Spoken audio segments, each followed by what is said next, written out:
বনি ইসরায়েলের সময় এক ছোট্ট গ্রামে বারসিসা নামে অত্যন্ত ধার্মিক এক ব্যক্তি ছিল।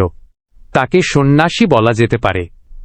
সে আল্লাহর একত্ববাদে বিশ্বাস করত এবং বিশ্বাস করত যে ঈসা আল্লাহর একজন রাসূল। সেই গ্রামে 3 ভাই ও 1 বোন থাকত। সেই ভাইদের জিহাদের জন্য ডাকা হল, কিন্তু তারা বোনকে একা রেখে যেতে চাইল না। কার কাছে রাখবে চিন্তা করতে লাগল।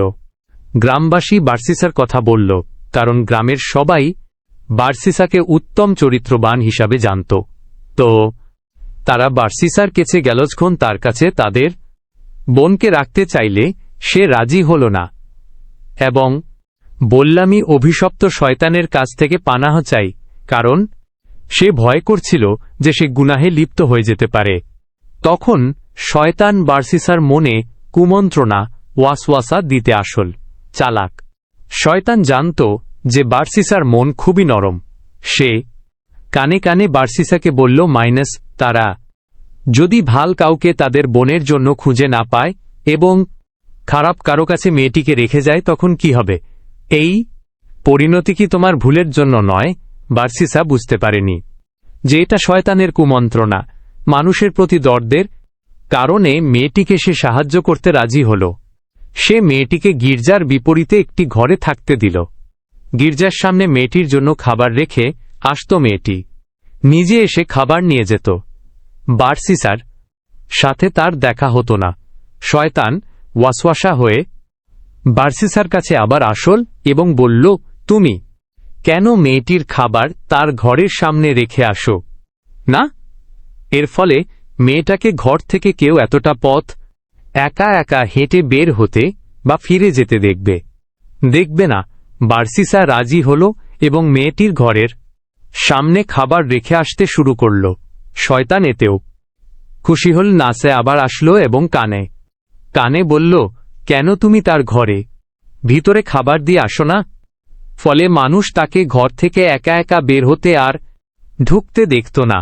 এবার বারসিসা তার ঘরের মধ্যে খাবার দিয়ে আসতে শুরু করল।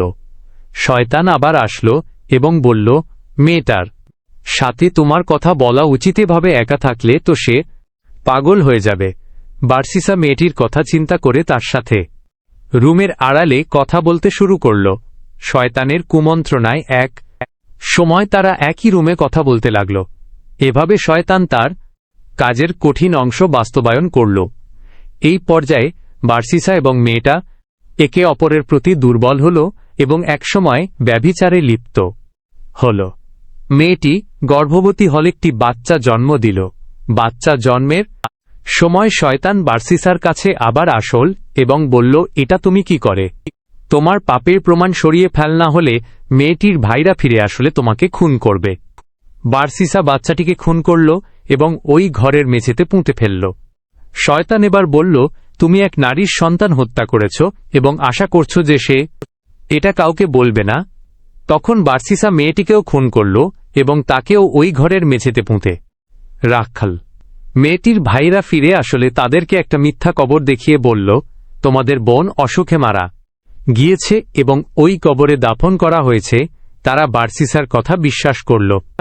সেই রাতে শয়তান 3 ভাইকে একই স্বপ্ন দেখাল যে বারসিসা তোমাদের বোনকে হত্যা করেছে। প্রমাণ হিসাবে তোমাদের বোন যে ঘরে থাকত তার মেঝে খুঁড়ে দেখতে পারো। ঘুম ভাঙলে তারা একে অপরকে স্বপ্নের কথা বলল এবং বুঝতে পারল তারা 3 জন একই স্বপ্ন দেখেছে।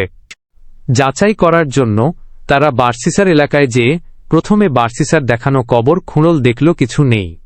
এরপর যে ঘরে তাদের বোন থাকত তারা ওই ঘরের মেঝে খুঁড়ে তাদের বোনের এবং বাচ্চার লাশ পেল।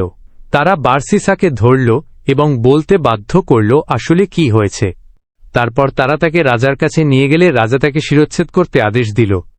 যখন বারসিসাকে শিরচ্ছেদ করতে নিয়ে যাওয়া হচ্ছিল তখন শয়তান কাছে আবার আসল।